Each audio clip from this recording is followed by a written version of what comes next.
Oke, Assalamualaikum warahmatullahi wabarakatuh. Saya Dia Satria. Selamat pagi semuanya. Semoga semua dalam keadaan sehat walafiat. Meskipun terjadi pandemi COVID-19, tapi insya Allah ini akan cepat berlalu. Kita berdoa, berikhtiar terus untuk yang terbaik untuk Indonesia dan dunia ini. Oke, hari ini saya akan ngebahas satu persatu pertanyaan teman-teman tentang skripsi ekonomi. Jadi ada banyak yang tanya, apakah skripsi ekonomi itu adalah jasa pembuatan skripsi? Saya jawab sekarang juga, bukan.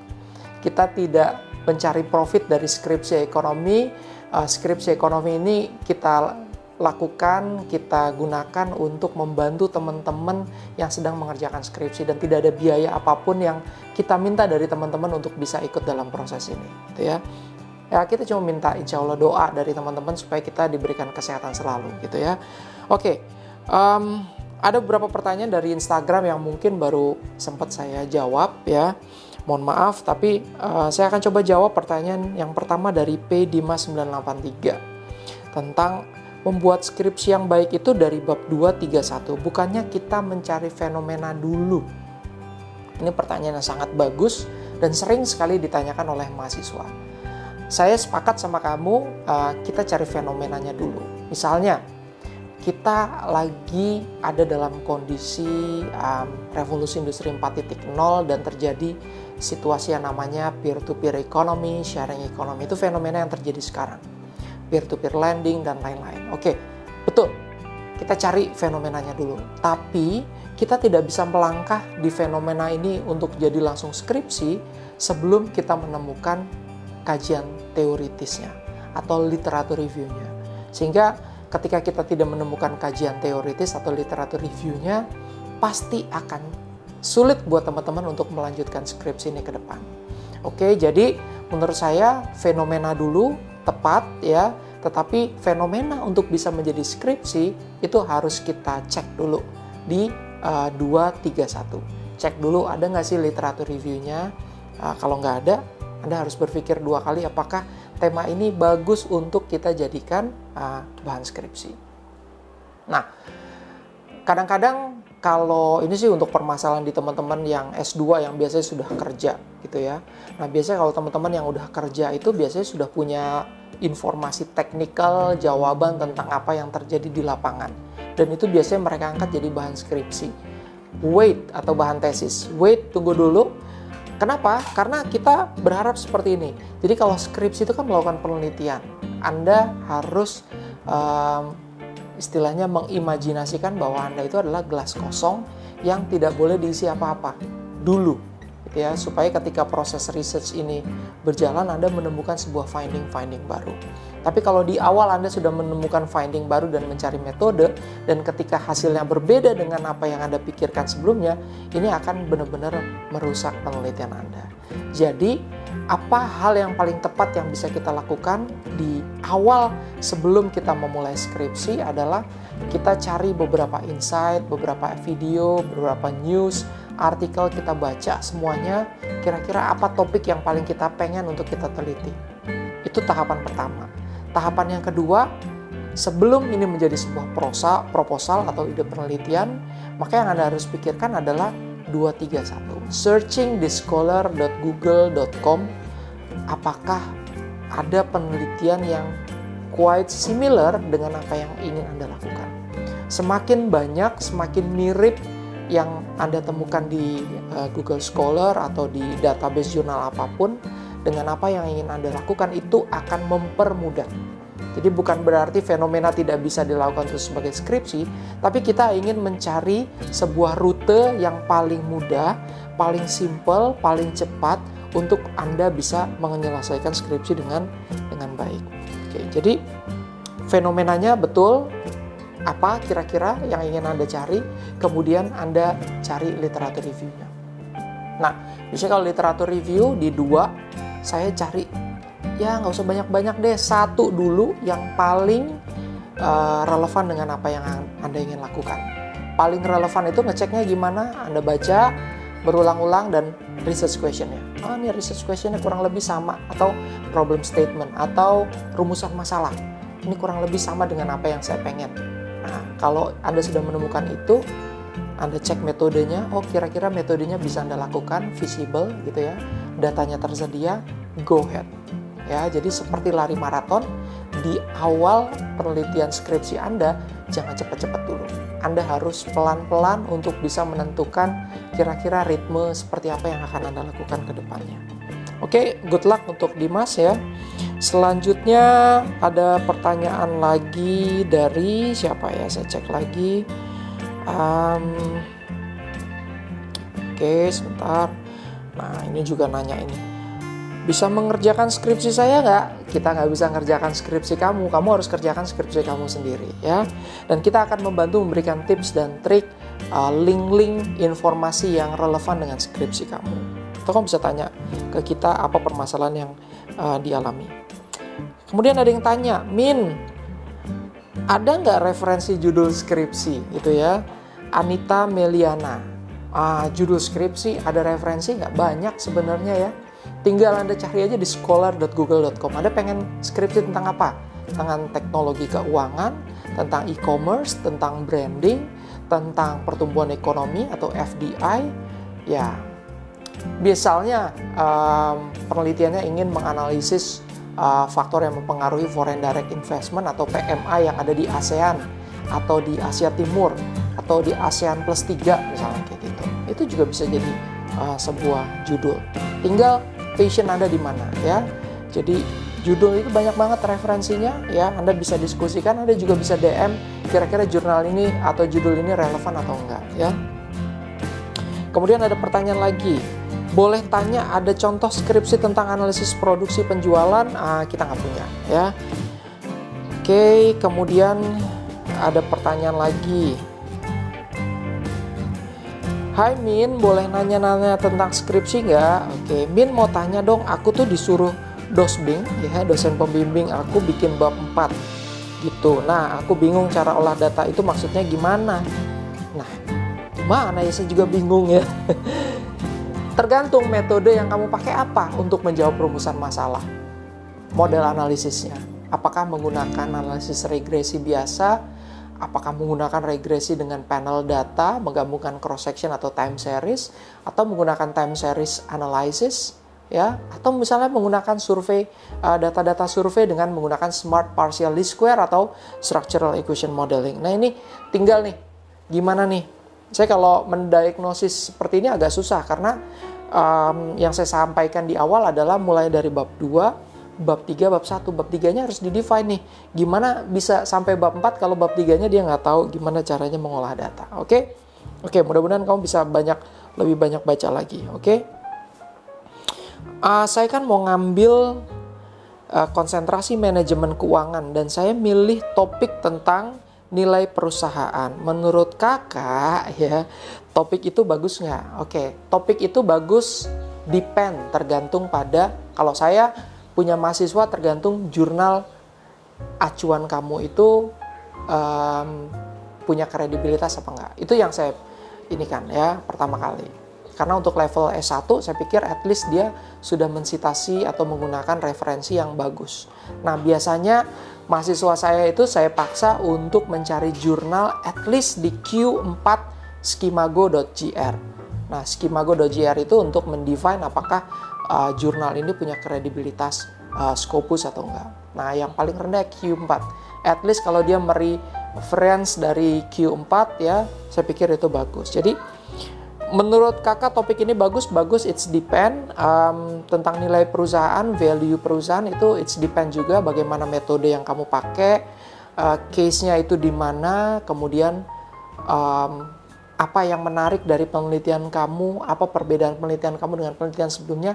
Ini pertanyaan-pertanyaan yang sering ditanyakan oleh dosen pembimbing. Jadi biasanya mereka nanya pertama kali, literatur reviewnya mana? Kamu metodenya pakai apa? Kemudian datanya gimana? Research gap atau penelitian sebelumnya, perbedaan penelitian kamu dengan penelitian sebelumnya apa? Gitu ya. Datanya ada apa enggak? Gitu ya. Nah itu yang biasanya ditanyakan oleh dosen pembimbing. Kemudian pertanyaan lagi, Min mau nanya dong, kami kan jurusan ekonomi, juga kami ntar pas nyusun skripsi, kami ada 4 pilihan, SDM operasional, pemasaran. Baiknya milih apa ya Min yang buat skripsi yang ntar variabelnya cuma 2 aja, dan terus langsung di ACC. Dia cuma pengen variabelnya 2 dan langsung di ACC. Min, respon dong. Ini Nirwana 6681 ya. Ini surga banget ya, namanya Nirwana, jadi pertanyaannya surga banget. Pilih 2 variabel dan langsung di ACC. Oke, saya kasih tahu sama kamu, mau variabelnya cuma 2, 3, 4, 5, atau 6, itu sama aja. Karena yang menganalisis itu adalah mesin gitu ya, kamu nggak perlu ngitung. Udah ada tool statistik yang akan menghitung ini. Nah, kembali lagi jangan cari yang gampang dulu ya. Effort itu akan dinilai luar biasa sama pembimbing kamu dibandingkan ya udah 2 beres berhasil gitu ya. Itu pasti akan sangat sulit banget. Jadi dosen juga melihat bagaimana proses kamu mencari judul ini. Kembali lagi cari jurnal penelitian dahulu sebelum kamu memulai skripsi kamu. Dan jangan langsung membatasi pengen gampang 2 variabel, tapi it's depend. Misalnya kalau di jurnal sebelumnya ada 3 atau 4 model, kamu mungkin bisa menambahkan 1 variabel lagi. Atau bisa mengganti satu variabel yang digunakan penelitian sebelumnya dengan variabel yang baru kamu offering atau kamu berikan idenya ke kamu. Jadi yang langsung di ACC bagaimana? Ya tentu saja ini ada prosesnya. Pembimbing kamu pasti akan melihat prosesnya. Mereka tidak akan langsung meng-ACC kamu kalau ada 2 variabel langsung di ACC, mungkin akan mudah buat kamu di awal, tapi ketika ujian itu akan dipersulit. So, diawali dengan membaca jurnal dulu. Membaca jurnal, mencari literatur review yang quite similar, yang hampir sama dengan apa yang ingin kamu lakukan. Penelitian lagi misalnya, Min, rekomendasi judul dong, aku masih bingung nih yang tentang keuangan. Keuangan apa? Misalnya keuangan syariah. Oke, keuangan syariah yang seperti apa misalnya? Kalau misalnya pertumbuhan aset asuransi syariah itu gimana? Udah biasa atau belum? Ini pertanyaan yang menurut saya belum pernah melihat problem statement atau rumusan masalah yang ada di jurnal. Kembali lagi deh, mahasiswa ini hanya melihat fenomena, tapi belum melihat apa jurnal yang sudah dia baca yang similar dengan fenomena tersebut. Cari di scholar.google misalnya riset tentang aset yang seperti apa nih. Ada banyak nih jurnal-jurnal yang ada di scholar.google yang bisa kamu referensikan. Semakin spesifik, semakin menyempit yang bisa kamu cari, itu akan semakin baik. Misalnya dia pengen menganalisis pertumbuhan aset asuransi syariah. Ya kita cari misal aset asuransi syariah. Penelitiannya siapa nih? Oke, ini banyak nih. Nah, ada misalnya dari jurnal di UM Surabaya tentang determinan pertumbuhan aset asuransi syariah di Indonesia. Itu bisa jadi rujukan juga.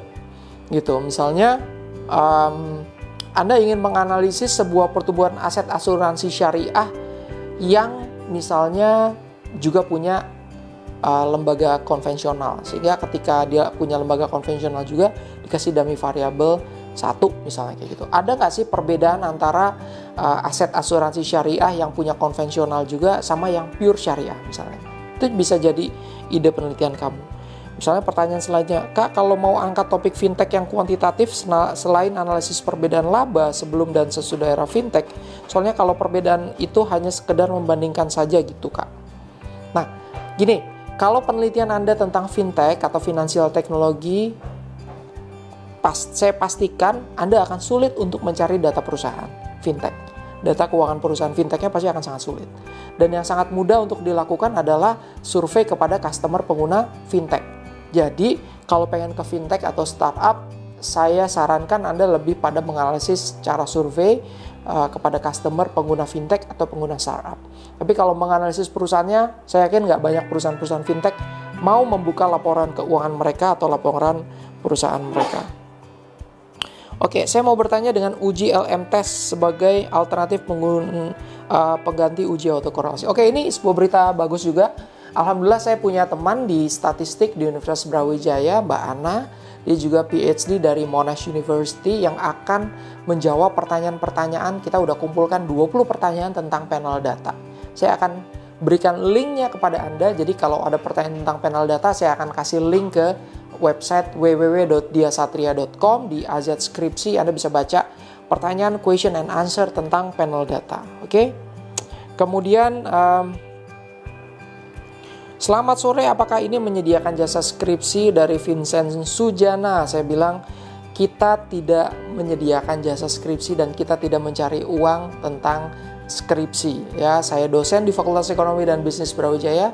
Tugas saya adalah memberikan semangat sama Anda, memberikan tips terbaik tentang skripsi. Ya, jadi kalau bisa jangan. Ya. Kemudian pertanyaan lagi tentang ini bit complicated dari Octavi AYC tentang uji Granger ya, dan juga beberapa pertanyaan modeling. Oke, tentang modeling saya hold dulu. Nanti akan ada jawaban-jawaban yang lebih kredibel ya. Kak, boleh bertanya tentang uji beda pendapatan? Nah, ini juga nanti mungkin kita akan kasih linknya di statistik ya. Kemudian, apakah model terbaik fixed effect? Uji asumsi klasiknya apa? Ini pertanyaan dari FDL SKM. Oke, tunggu sebentar ya. 1 hari 2 hari ini saya akan posting tentang pertanyaan-pertanyaan tentang panel data. Oke. Minta tolong Bang rekomendasi judul untuk ekonomi regional. Apa nih gitu ya. Ekonomi regional banyak banget lah. Tentang otonomi daerah, tentang IPM. Apa sih pengaruh pendidikan dan kesehatan terhadap pertumbuhan ekonomi misalnya?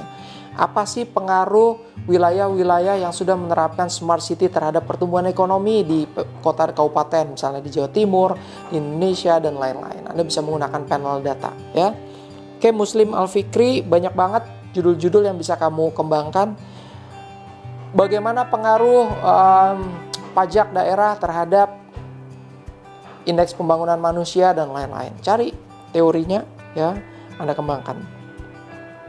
Kemudian apakah kakak membuka jasa konsultasi materi skripsi? Kalau tanya aja bisa ya, tapi kita tidak men-charge biaya apapun untuk Anda ya. Pak mau nanya, mencari gap gimana ya? Mencari gap research. Oke, gap research itu adalah perbedaan penelitian kamu dengan penelitian sebelumnya. Bukan berarti penelitian kamu itu totally new, tapi bisa aja penelitian kamu itu menyempurnakan penelitian sebelumnya. So, jangan lupakan masa lalu. Ya, selalu berpijak pada penelitian sudah ada apa, kemudian apa yang ingin kamu perbaiki, apa yang ingin kamu sempurnakan. Mungkin ditambahin variabel atau mungkin case study-nya berbeda sehingga dari uniqueness yang kamu temukan, atau mungkin datanya lebih panjang gitu ya, dari tahun 1980 sampai 2020 atau 2019. Gap research itu adalah perbedaan penelitian kamu dengan penelitian sebelumnya. Ya, jadi gimana cara mencari gapnya ya? Ya, itu berpikir kreatif atau creative thinking. Gimana kamu bisa menemukan perbedaan-perbedaan sebelumnya? Min, kalau nyari data perbankan syariah berbagai negara di mana ya? Ini ada banyak. Saya pikir tinggal cari aja banking syariah data world, dan saya tertuju di ifsb.org. Ini bisa jadi sebuah referensi. Anda juga bisa pakai panel data, karena panel data itu meng-cross antara cross section dengan time series modeling.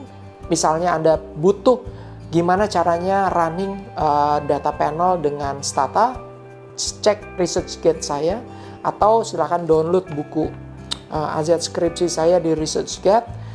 Dan kemudian yang kedua, pertanyaan-pertanyaan kaitannya dengan uji apa yang harus dilakukan, dan pertanyaan apapun tentang panel data akan saya posting secepatnya.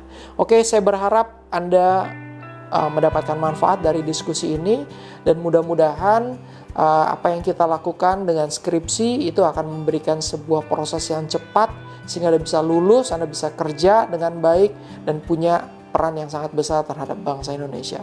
Terima kasih. So just stay at home, lakukan apa yang diarahkan atau diinstruksikan oleh pemerintah, keep safe, keep health, and Assalamualaikum warahmatullahi wabarakatuh.